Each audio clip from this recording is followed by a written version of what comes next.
XZD क्यों इस्तेमाल की जाती है, इसके क्या फ़ायदे हैं, क्या नुकसान हैं, इसके अलावा इसको इस्तेमाल करने का क्या तरीका है, इसकी डोज़ क्या होती है, ये सारी बातें इस वीडियो में डिस्कस करेंगे। अस्सलाम वालेकुम, मेरा नाम है डॉक्टर सना और अगर आप मेरे चैनल पर न्यू हैं तो चैनल को सब्सक्राइब कर दें।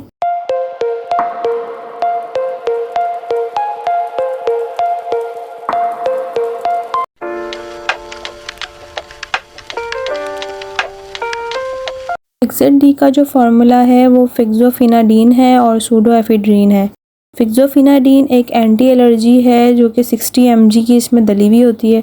इसके अलावा जो सूडोएफिड्रीन है वो डीकंजेस्टेंट है, यानी कि जो आपकी नाक बंद हो जाती है या सीना जो जकड़ता है उसके लिए ये मदद करती है, इसको ठीक करती है और ये 120 mg में डली हुई होती है इस दवाई के अंदर। इसकी प्राइस की बात करें तो जो इसका एक बॉक्स आता है उसमें 10 टैबलेट होती हैं और ये 229 की आपको मिल जाएगी।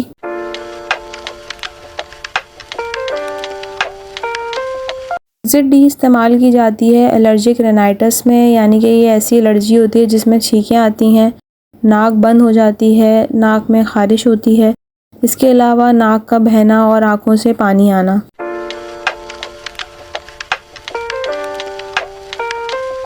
XZD इस्तेमाल की जाती है 12 साल से बड़े बच्चों में और एडल्ट के अंदर।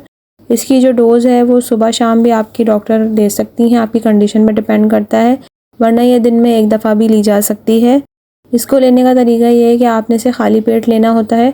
खाली पेट से मुराद ये है कि आप खाना खाने के 2 घंटे बाद इसको इस्तेमाल करें। ये नहीं हो कि खाना खा के आपने डायरेक्ट इसको ले लिया। इसको आपने खाली पेट लेना होता है तो इससे ज़्यादा आपको एब्जॉर्प्शन इसकी अच्छी होती है, तो इसका फ़ायदा भी आपको ज़्यादा होगा।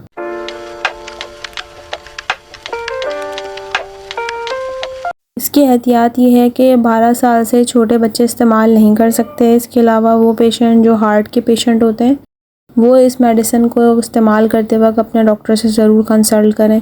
इसके अलावा वो मरीज़ जिनको ग्लूकोमा का मसला है वो भी डॉक्टर से कंसल्ट किए बगैर इस टैबलेट को इस्तेमाल ना करें।